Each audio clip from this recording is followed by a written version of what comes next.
Recording in progress. So everyone, mind your manners. Good evening. I'm going to just start out here with my prepared remarks.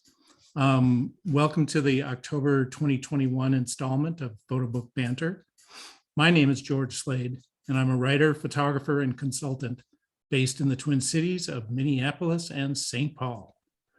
I'm bantering this evening with Stella Johnson. Stella is a Boston-born and based photographer and also a world traveler. She combines those two facets very beautifully and eloquently, and she will tell us a little bit about how she manages that dual citizenship. Thanks for being here, Stella. Thank you for inviting me, George. When we made this date, I thought I was going to be in Mexico, actually.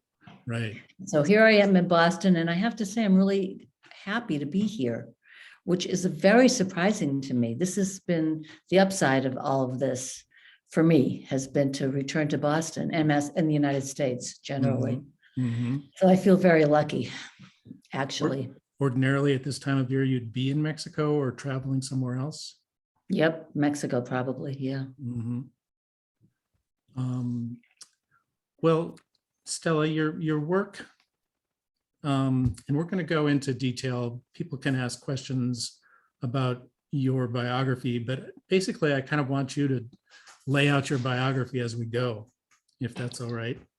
Sounds like a better plan. A better plan, right? It's much better for you to tell us about your biography than for me to tell everyone about your biography.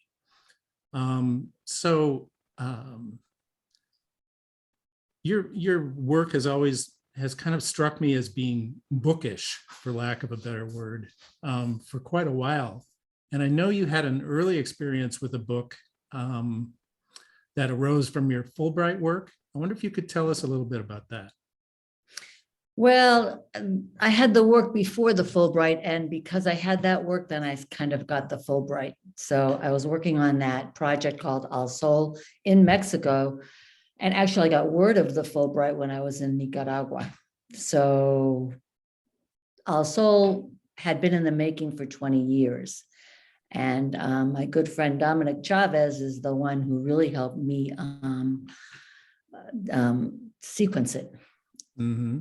Once a week for a year, we worked on the sequence, believe it or not. I can believe that. Yeah, it took a long time. It was really great. Tell me a little bit more about that. I know Dominic appears to be in the group here. He's here, yeah, I think, or he just turned it on and walked off, which could be too. I don't know, but no, there he's coming up. No, I'm here. I'm here. Okay, thanks, Dominic. Stella, can you talk a little bit about that process? I mean, sequencing a little bit every week for a year is a very interesting phenomenon. Listen, what Dominic did for me was invaluable, but the main thing that I loved was he kept making me cut it back from 200 pictures to 150 to 100 to 47. He said, don't repeat yourself visually. I'm begging you, please, Stella, don't. And he would come over on his day off. I think it was a Monday, Dominic, correct me if I'm wrong. And we would sit in the bathtub on the tub and look at the wall across from it, and we would see the pictures. Okay, seriously. And wait, you were sequencing in the bathtub? Well, we were sitting on the bathtub and looking at the wall. I know, but I mean, I didn't have that much space, right? So it's okay. You know, you do what you do, right? And so, and we had like a wall like this behind me also, which is what this is why I do this, is to look at my pictures and think about them and try to think about whether they're good enough to keep or not, or get rid of. And, if I move on with them, whatever. I always have my printer. Okay, so Megan Whitney print these things 8.5 by 11 so I can have a look at them, because I don't believe, and everybody knows this too, that a photograph is a photograph unless it's a print. So, but anyway, Dominic really helped me with that. So did Lisa Kessler. She's here today also. She gave me a lot of invaluable help. So did Costamanos, but he really, wanted me to have 200 pictures and 5,000 books. And I'm so glad I didn't listen to him. 5,000 books. I was thinking maybe five by this point. But that first book, the book about Mexico and the cultural traditions or cultural heritage of Mexico, is sort of an interesting hybrid in that you feel like it was not so much your book as someone else's, even though the photographs are all yours, right? No. You're confusing the book that got published by the university for the Fulbright and then my personal book. My personal book was all done by me and my friends, including Lisa and Dominic and Costa. Mhm. But And I must say, Tim Whalen introduced me to the University of Maine Press. He taught and he taught me all about books. This is the other thing. So I don't know if Tim is here, but if he is, he ought to shout out because he really helped me so much, I have to say. what do you think was the most important thing that Tim taught you about photo books? Well, he showed me every book in his store. And he taught me the difference about the binding and the paper. And, I'd call him up any time of the day or night, during the week, on weekends, and he would answer every single one of my questions. And he knew so much, Was he encouraging you at that point to think about books for your own work? Oh, yeah, no, he was pushing me to, publish it, but I'm like, oh, no, book. Oh, no, yes, no. Well, what kept you from getting into the book publishing field more? Oh, I was waiting for many things. I didn't think the work was ready. Like I said, it took a year to sequence it. And before even the sequencing, I always talked about making a book, and I'm glad I did because it forced me to make the book. But I never felt I was ready, and I hate to say it, but I think it's my generation of women. We don't think we deserve and that we're ready and all of that. And I've changed about that to a degree, but still at that time, this was in 2008. I was like, oh, am I really deserving of this and all of that? And I got a major grant from a music and art foundation in Liechtenstein, of all places. It's a long story. So anyway, I got a big grant. That helped. Well, that helped. And I think the fact that you've put down roots in so many places around the world that you can sort of call so many places home has afforded you some unique opportunities. I mean, and I know you are very, very committed to being in place, particularly Greece, and the work we're going to look at here in a second, and the work we're seeing on the wall behind you derives from, well, let's look at Zoe first. Okay. I'm going to pull it up. Yes. Yes, you should have it right there. Yeah. So there's the cover. And this is a book that was published in 2018. Mm-hmm. And it has the feeling of being brand new. I mean, I know I discovered it this past summer and thought, oh, wow, Stella's got a brand new book. Well, what happened was I had been living in Mexico, but I really wanted to finish the project. I thought it was done. And the only way to really finish it was to publish a book. And so I went about and I put it together and I had it printed and I came to Boston and I had an exhibition at the Leica Gallery, Boston. And then I returned to Mexico and I didn't promote it. I just didn't. The book was more for me, although I really liked the book and I'm really proud of it. But the promotion part of it, George, is really unpleasant.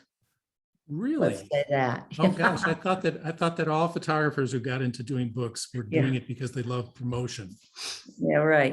So that was sorry. So anyway, that was the issue. And I fled. I went back home to Mexico and I stayed there, until COVID. And what was the book doing during all that time? It was just hiding in a corner? Yes, it was in a couple of boxes in my house. saying, Climate "Hello, control. let me out, let me out." With good climate control. So it was comfortable. Yeah. So this is the cover that I love, actually, and it's a cropped image made by the designer. And I thought he did a brilliant job with it. Who was your designer? Yeah, I gotta look it up. Jesse Holborn, and he was referred to me by Rania Matar, who tonight is also speaking on the other side of town for the Photographic Resource Center at a movie theater, Coolidge Corner, and she's also on Zoom. So, we're all in this together. So she has a new book also, but she turned me on to Jesse, and he's fabulous. And I have since introduced him to a couple of my students who have gone on to publish books. So Was that a little surprising, the choice that he made for the cover? yes, but it was surprising because I don't crop my pictures. Right, exactly. And but the size of the book required, well, no, it didn't. He could have done something different, but it was brilliant. And I thought, you know what? It's a brave new world out there, and he cropped it. I didn't. I didn't, crop it to make it a better picture. He cropped it to make it a better cover. Right, to make the design work. Yeah, it was So design. let's dive into the pages a little bit. Okay, let's see if I can do that. Yes. Okay, so it starts and ends with light bulbs, and it starts starts in the morning, during the day, and ends up at night. And this image is, there's a burn mark of a cross, and that's in a doorway, and that's after Easter. People go home with their candles, and they burn a cross on the door jamb to protect your house. Bless it, Mhm. So I'm visiting friends in Greece, and I look up and I see it, and I took the picture and I moved on, and who knew, right? Oh, that's how that happens. So This hang on is just a very second, important. Stella. Yeah, You are a Bostonian, but you are also a Greek, 100%. 100% Greek. You have 4 Greek grandparents. Although, we're so close to Turkey and Mytilene that I could have Turkish blood also. So there's no way of knowing, but yes, they were all 4 Greek. So this is family to you in many ways. Yes, but there's a lot of the culture I didn't know about, but I did know about the village life because my grandparents talked about it all the time. Mhm. Which was inspired my work in Mexico, Cameroon, Nicaragua, and here in Greece. Mhm. And even the embrace of water, because the Greeks are crazy about swimming in water, right? So this picture I want to talk about because I had always photographed in color for my commercial work, never for my personal work. And that was very difficult for me. And a friend had said to me, color needs a friend. And so it was all, the blue is the national color, is the color of the Greek flag. And then we have the pink plate. So I was lucky. I got lucky, right? Mhm. But this But took me a month to make. could you elaborate on color needs a friend just for a moment? Well, the pink really, explodes next to the blue. And I think if you have too many colors, too many competing colors, it just becomes maybe all about the color. I don't know. This moment here, I think, is very important. Everybody thinks she's screaming, and she's not. She's yawning, waking up after the national nap time. So this family I've known since I first went back to Greece in 2007. And I Mhm. photographed this little girl and her entire family every year. Oh, do you have the follow-up? Yeah, the follow-up is at the end. Okay. Sorry. Yeah. So let's keep moving. Yeah. This guy, I know him from a bar, a coffee bar, and he invites us to his house. And every year he used to win the award for all of his roses in his backyard. But the thing that struck me was all the stuff, the plastic stuff on the walls everywhere. And And the clothes hangers. everything. Clothespins, yeah. They were hoarders, actually, I think. Yes. But he's not alive now, unfortunately. But I did get a picture to him. Mm-hmm. I did. This isn't Crete. So this is the grandmother pulling the hair of the little girl in the other picture, the pink plate picture. And what happened was she was going through her photo albums, and all of my little 4x6 pictures were in the photo albums. And then I saw this laminated black and white picture. I said, where, who, what, when? And she said, oh, that's me and Maria and my friend, the girl. I knew the women. And I said, oh my God, I've got to take a picture of you. She said, no, no, no, you can't. I don't have my teeth in. I said, it doesn't matter. Don't worry. Nobody will know. So here we are. And that's a tapestry from Turkey behind her. So yeah, that picture is over 50 years old, laminated. So, I make it a point of always giving everybody little 4x6 prints, because if you just send it to their messenger, everybody loves messenger, Facebook Messenger, unfortunately, forget it. They're going to lose it. They lose the phone, they lose the images, right? So she's Rula, and the little girl is also Rula, because, I'm named after my Greek grandmother too. So that's the way it goes. This picture I really love because it's a engagement party. And so this young woman in pink she's waiting for her guy to come up the street with his entire family and extended family, weighted down with gifts and gold and whatever, to ask for her hand in marriage, even though they were already living together or whatever, but that was the ritual. And so all of the aunts were watching, right? It looks like they're a jury. Yes. Indeed. And then I had, a woman over here off on the right. And I always tell my students, look, I could have included her, but then, now you can just think about who she is and what she might look like. You get to guess, you get to decide who she is. And here we have her shadow there. So. Amy Selwyn says she adores this photograph of the engagement Pardon me? party. Amy Selwyn just Amy, thank you. She adores this photograph. Thank you, Amy. I find it to be fascinating, in part because it's sort of anticlimactic. We're looking at a moment between moments, anticipating something significant happening, but in this moment there's really almost nothing happening except the light and the color and the faces. It's you making a moment happen. I didn't make it, but yeah, well, maybe, but it was all there for the taking. Let's say that. Right. Right. It was all there, and I was invited to this party. I get invited everywhere. Right.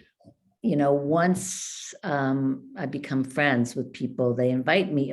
They think of, okay, somebody's getting married next week, or there's a baptism, or there's this, or quinceañera in Mexico, something like that. So, right. And I give gifts at prints too, so that. And that's a wonderful fringe benefit of your preferred way of working, that long, well, I keep thinking about embedding, but that's quite a different phenomenon as we think about it these days. But, if you stay in place, you get to become part of the place. Yes. And I love that. I mean, listen, I'm always going to be an outsider because I don't speak 100% Greek, for example, and I wasn't raised. I mean, I was raised in a very ethnocentered household, make no mistake, but I was still raised an American in Boston, Massachusetts. So there, my grandmother, she went to the elementary school and she pulled out not daisies, what did she do? She pulled out dandelions to cook, because when they fled Greece, they were starving and they ate weeds and dandelions. And she did that one day, and I was in the classroom and somebody screamed, look at the witch, look at the witch. And that was my grandmother. So that was the ritual that I didn't know about until I saw it firsthand. And now I'm ashamed, because I went home and I told my parents, you can't let go to the school when classes are in, And now I go to Greece and I eat dandelions also.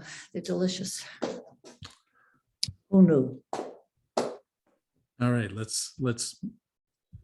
Okay, so this is the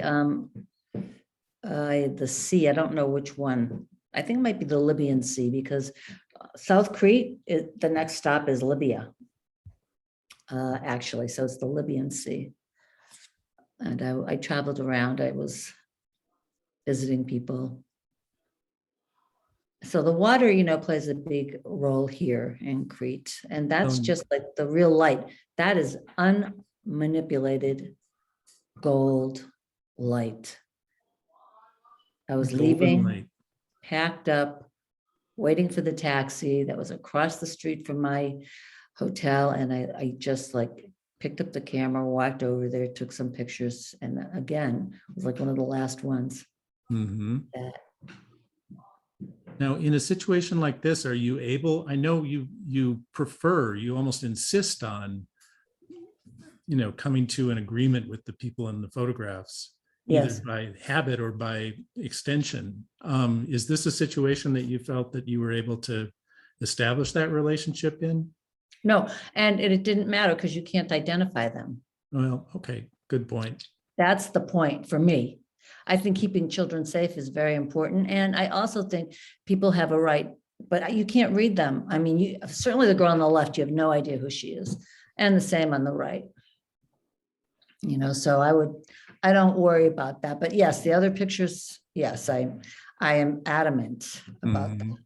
I enjoy it, because I show people the pictures, especially now with digital, I like talking to people. So it's not a burden, let's say. Not a burden. This family, I know her, this little girl floating. This is her cousin Eleni, whose family I know very well. That's her uncle. And I don't know those two, but they're not really, they have this picture too. So I went swimming with them, and that's the thing. They're like my extended families. Extended families. You have many families. They do. They do. You are a big fan of swimming also. Yes. And the Greeks, they fight, we fight with each other. Like, how many times a day did you go and for how long?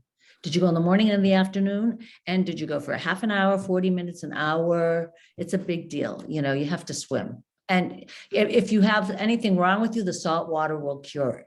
Ah. Anything, almost Oh. anything. Now the work, I don't mean to jump ahead too far, but the work that's hanging on the wall behind you Yeah. is all from that thread, that notion of the embrace of water. Yeah. Um, That was the only place to escape during COVID, right? Where you could feel safe. We didn't know enough about it, like how it spread. And so going at least to the beach, where it was windy and, you had space and you weren't, jumping all over people. It mattered. Right. And the water feels like a relatively germ-free environment, I would hope, neutralizing. Yeah, I don't know, but yes, I would hope so too. So now we're in the mountains. And I know this little girl. And so when I went to her uncle, who's like one of the guys in the town, I said, what about all those kids? He said, this is our party. There are invited guests. And so you have permission to use this picture. There's nothing, in this picture that presents us in a bad way. Then that's the other idea, And so, yes, because they came up to our mountain. They have a, what do you call it? Like a little chapel and a mitato. It's the shepherd's house. And they throw a big party all night long. And he said, you can use it. I did go to everybody and made sure I got permission before I published the book. In some ways, I don't, there's a certain degree of defensiveness that you have. And is that something that's recently settled in with you, or has that always been a part of?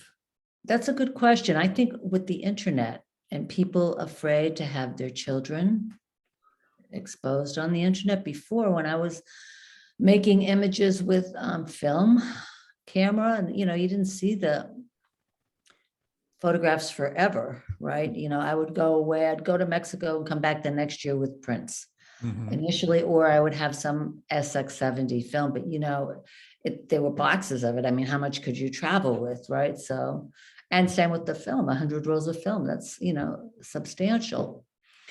But it was after the internet, I think, when people, started worrying about their children's images. Mhm. And I did too. Right, right. Yes.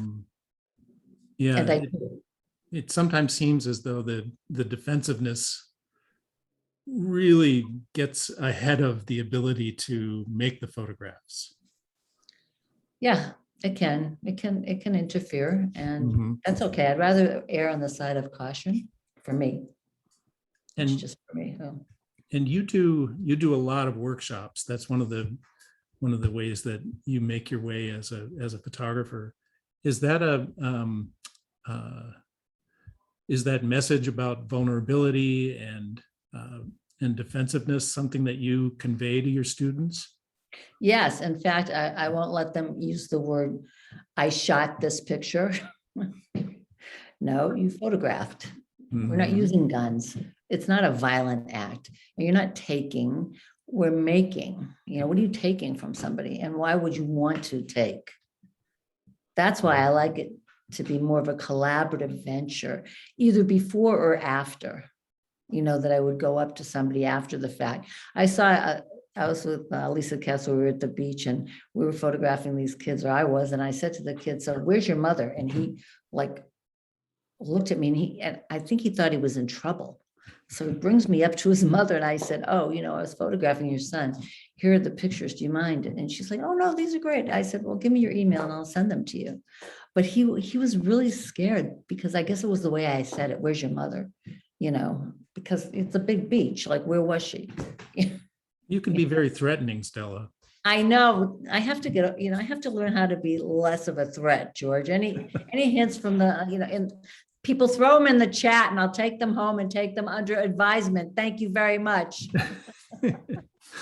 Just come and spend a few weeks in Minnesota. Everything will get all nicey nice.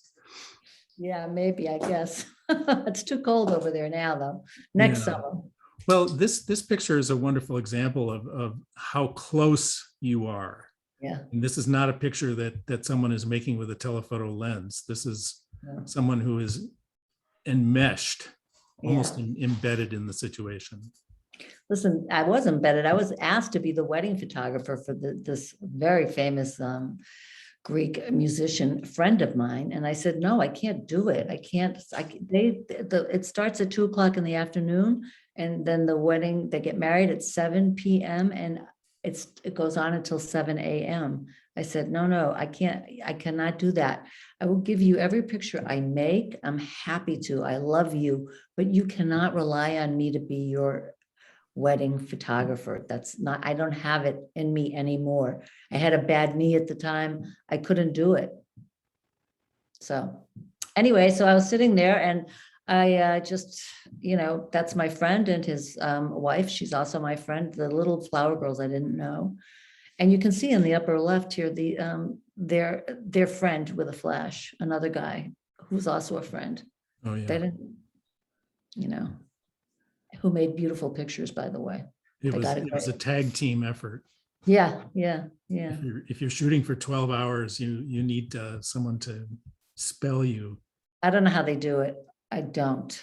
But those aren't my 12 hours. Mhm. So this is my neighbor. I rented this house here up right where my cursor is, up the stairs from her. And she would always feed me, I'd come down and, and I don't know, her name was Eleftheria. It means freedom. And I would always see her looking down. She'd always be there. And we couldn't speak to each other. She'd say, come down. We'd try, we pantomime and one thing I did really, I guess this is probably a ritual all over the world that I didn't understand. She brought me some cheese, homemade cheese. Of course, everything's homemade. And I returned the plate without putting food in it. You're supposed to return food with food. Of course, I don't make anything because, they make everything. You go Mhm. visit people, they make their own wine, they slaughter their own animals, they have their tomatoes and cucumbers. They don't buy, they buy bread. That's it. Hmm. I'm telling you, it's so organic. This is such a mysterious picture in some ways. Yeah. That parting of the veil, you know, it's coming from a kind of secret place. Well, the secret is that when I brought her the picture, she's like, it's just a picture of my foot. So I said, look, I left out, yeah, I went in the living room with her and her husband. I did all these portraits standing, mom, pa, kettle sitting next to each other. And I had them printed out, ready to bring to Greece this time. I'll bring them next year. I said, I'm sorry. Yeah, you're right. It's just your foot, but it's more than that. Mhm, Yeah. mhm. But I couldn't explain it.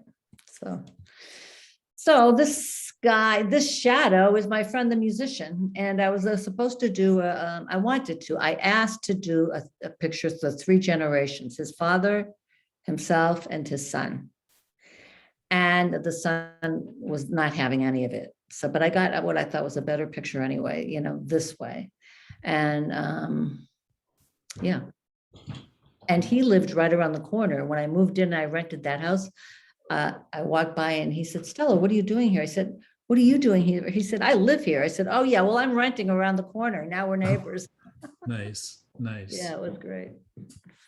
So, and here is where the mitato, this is where they bring the sheep and the lamb, and they slaughter them for the religious events, for the weddings, for all of their gatherings.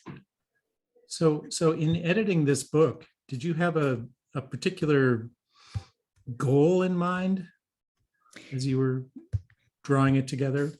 This book is really like a love story to my grandparents because it's their story. It's like what Greece was to them 50, 90, how many years ago? 90 years ago, okay?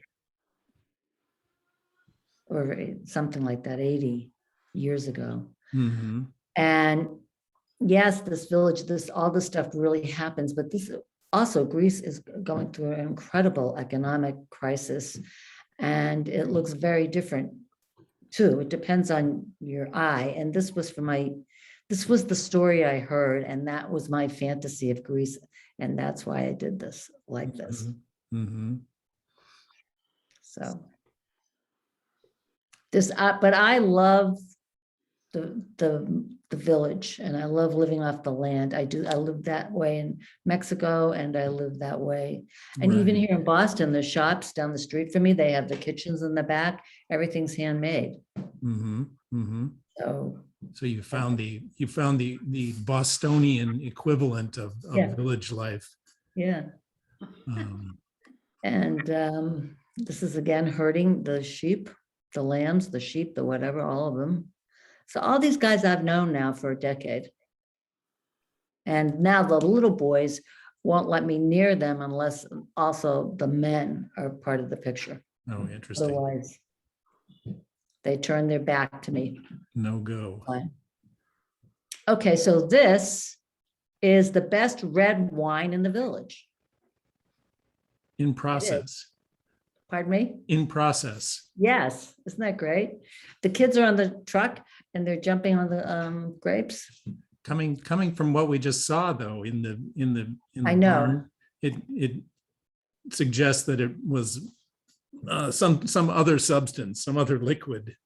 I know that, but well, what can we do? What can we do?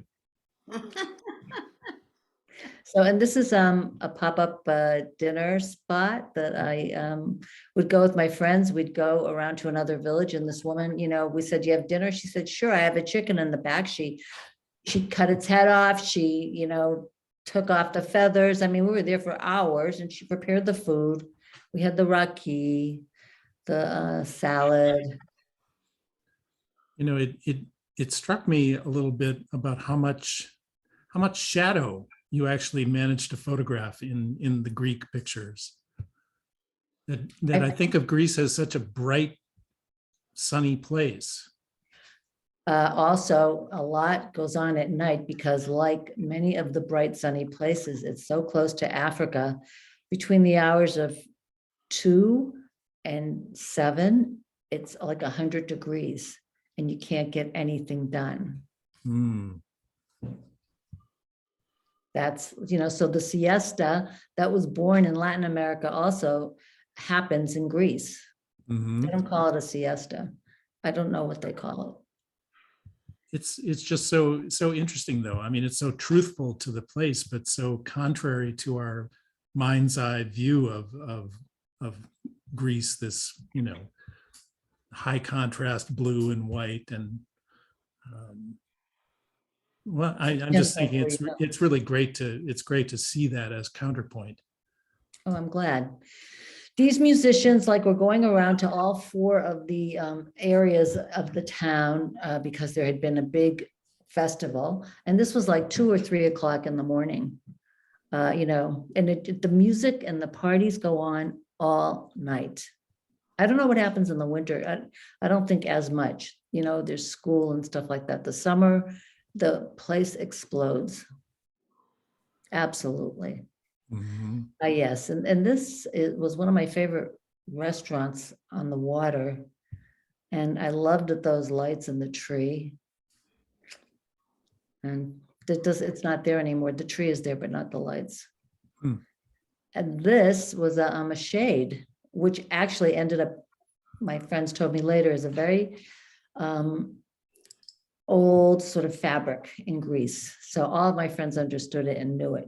This picture I really wanted to share and talk about because this is this little girl, Rula, that's her grandmother, Rula. And here she is now, Rula 10 years later. And that's her grandmother. And this is her sister, Nikki, who was not born at that time. So. Oh, Nikki is having her head scratched like a dog.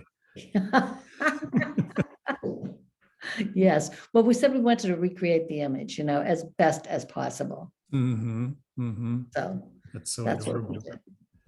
Now you have some of the work from the Embrace of Water. We can I do. kind of go through We have this. some time, yeah. So, yeah, let's see. The birds really came into view and became prominent for me. This is kind of your COVID book, right? Yes, this all happened in Boston after I returned to Boston from Mexico to try to survive COVID, which I did, obviously. But I mean, I didn't get, yeah, right. That's right, so far. And then I would go to the beach and there was a lot of volleyball. And it was just nice to be outside and talk to people. And if you can stay far enough away from them and feel safe, right? Mm-hmm. That was the goal. That was a little bit counterintuitive for you, wasn't it? Because you like to approach people, you like to be within arm's reach, more or less. True, but I still was screaming out to them, hey, do you mind if we photograph you while you're playing volleyball? Way over there across the beach. Yeah, right. But this is all done with a 35 millimeter lens. So. And these are beaches kind of in the Atlantic area, not far from where you were living. This is South Boston. Yeah. Right. Yeah. Yeah. This is like, I want to say 5 miles from my house, 6 miles at the most. This is Walden Pond Mm-hmm. of the fame. And yes, I spent time there. There's more birds. And the birds were significant because you admired them as symbols of freedom and ability to sort of levitate away. Something we couldn't do. Right. We literally could not fly away. Right. Our freedoms were limited if we didn't want to get sick. I mean, of course, if you didn't care about getting sick, then you could do whatever you wanted, but right. So, yeah. And honestly, I never would have photographed this if I hadn't been homebound. Mm-hmm. I mean, these are decals on your window, right? That's exactly right. And it's great. And I love it. I love this picture. And then you can see the dirt on the window. Somebody is not a very good house cleaner, Who would that be? I don't know. And here I have more kids at Walden Pond, Mm-hmm. all masked up, playing. Not giving the masks a second thought, really. No, they don't. I mean, from what I can tell. Right. Yeah, you don't know what goes on in people's homes, but. Okay, then I did the radical thing, which was very interesting. I got on a plane. I don't know, terrified, and I flew to Miami, no, Fort Lauderdale, excuse me. And I was at Hollywood Beach for a couple of months, photographing the boardwalk, which Costa Manos had insisted I do for years and years and years. And I was with Juan Reyes, who runs the Miami Street Photography Festival, and we hit all of Costa's spots. And it always say, yes, and Costa has a photograph from here, and Costa has this photograph. And it was really great. It was great to photograph with Juan, actually, and to work with him over this COVID period. Now, Costa has been an influence on you for quite a while, right? Yes. So he would have hated all of my pictures without people in them. And his style is quite a bit different from Oh, he yours. doesn't talk to anyone. He sneaks around and takes their pictures. And, I mean, he says about me, oh, she'll go into your bathroom and follow you into the bathroom and take your picture, I mean, he's okay with me talking to people, but the idea of making an image without a human being, a hand or a foot, forget it. Mm. So here I was on the beach with my friends, and these kids were on the slack line. So there's a lot going on that beach, but I got yelled at a lot for wearing a mask, and I was screamed at. People would say to me, fake news, fake news, fake news, and you just have to, I mean, the thing is, I had a lot of choice words for people, but it's a, what do you call that? A stand your ground state. Anybody can own a gun and fire at you. So Mhm. So you I- bit your tongue. stifled myself, yes. And yeah, more birds everywhere. I really loved watching the birds, I have to say. Mhm. And that was a situational thing. I mean, that was, Yeah. you hadn't been a bird I don't know if photographer before. somebody might have been feeding them, and then I just walked over and just started photographing. Mhm. Birds are just wonderful. I have a whole new love and appreciation for them. And my kids, Kevin and I forget her name, but they would come frequently. They came every day to the beach and They're practice. trying to fly too. Yes. Yes. Oh, and so then we have spring break. So Oh, these yeah. kids are from the University of Maryland. And yes, they're allegedly playing volleyball. But they had a good time. Not a lot of masks in that community. No, nobody wore a mask on the beach. These two, so this is like one of my favorite pictures there. And this young woman here in the corner, bottom left, she asked not to be seen in the photograph. I said, can I stand behind you and photograph? And she said, yes.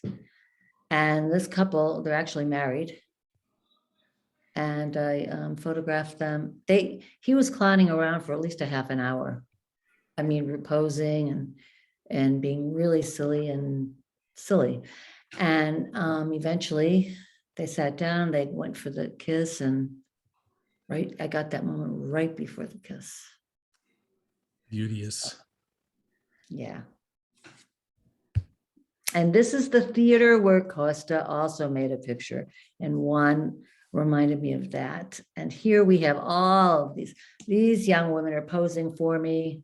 These kids I had asked, they were fine with it. This is a kid I didn't ask, but he came into my frame.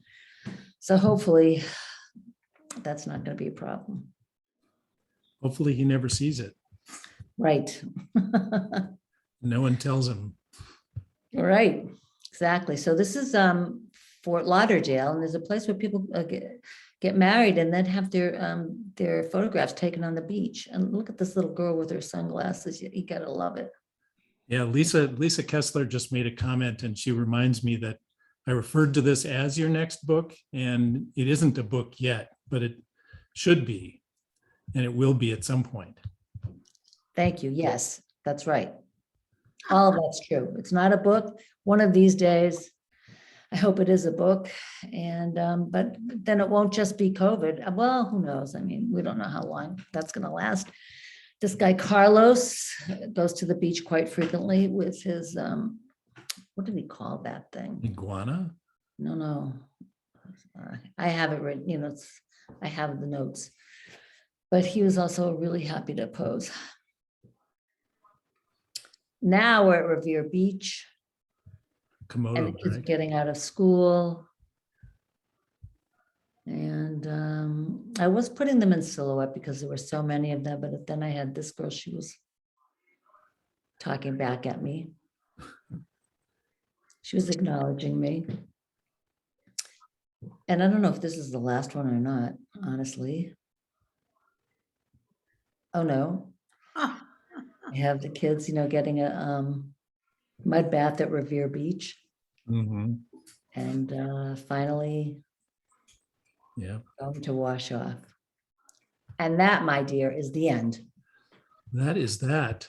We have about 10, 13 minutes left. Would love to open, if anyone wants to step forward and open up your microphone, you can unmute yourself and join the conversation. Do you want me to get rid of that picture and just show all the other pictures, or how do you want to do that? Oh, let's just stop sharing. Mm-hmm.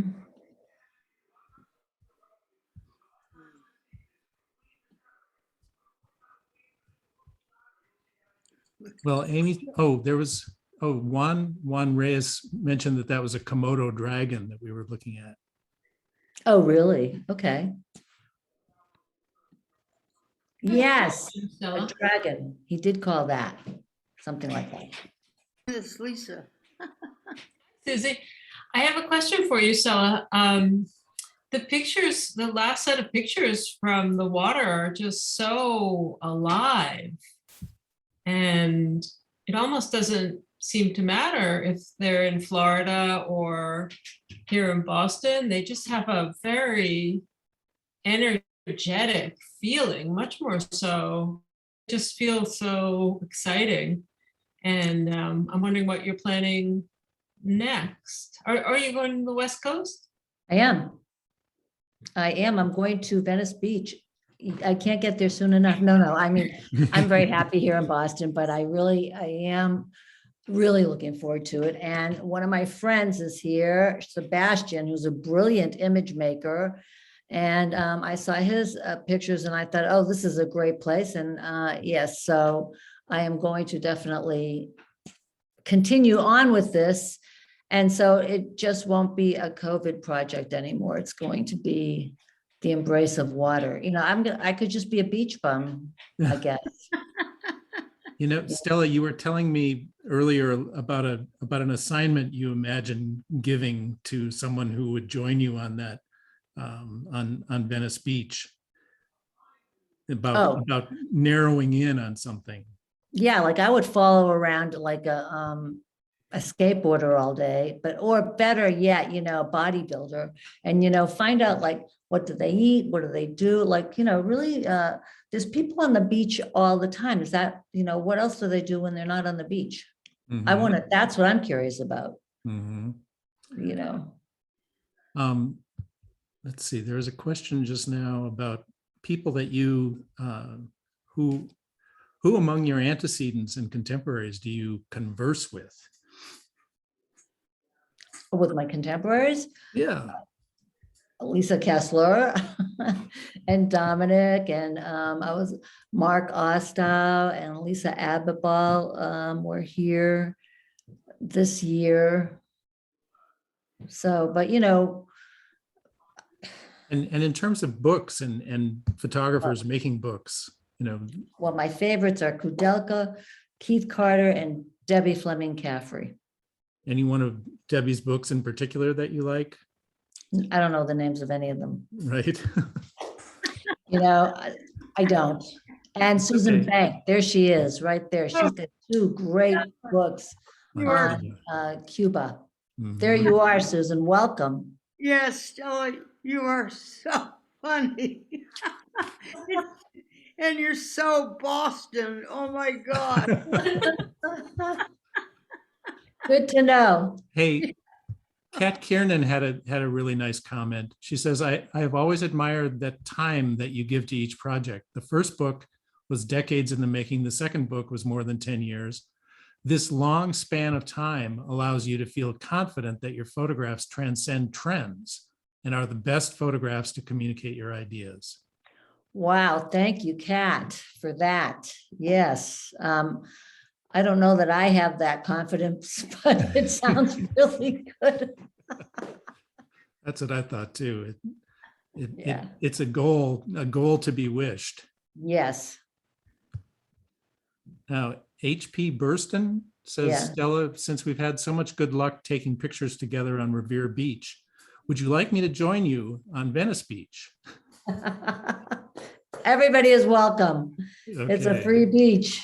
a free beach. No, I think, I mean, I think Venice Beach is going to be really spectacular.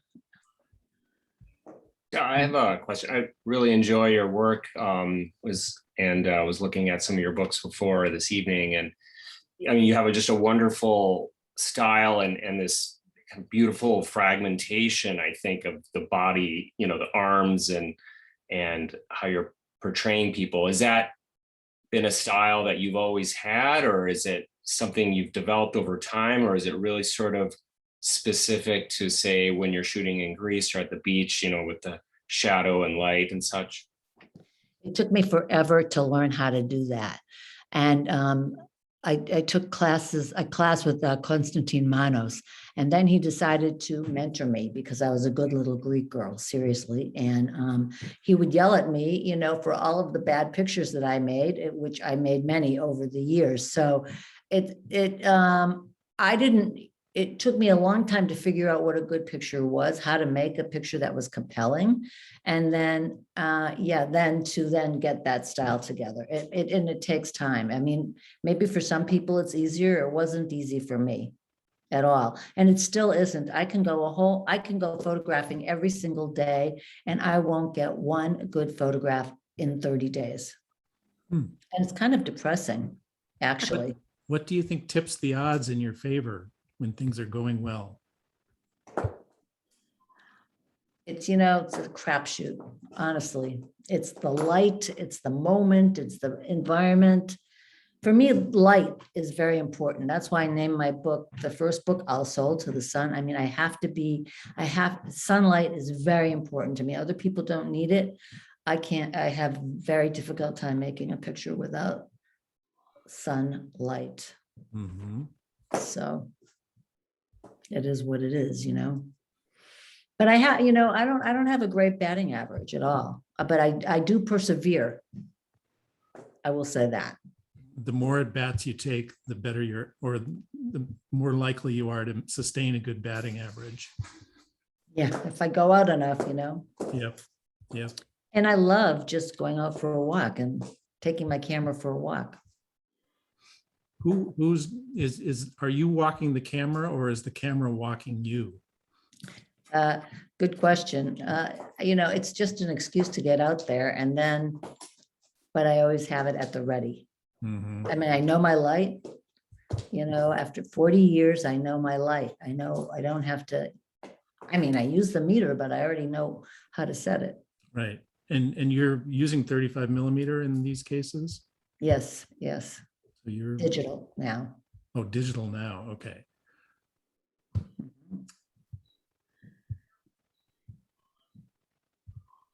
Any other questions?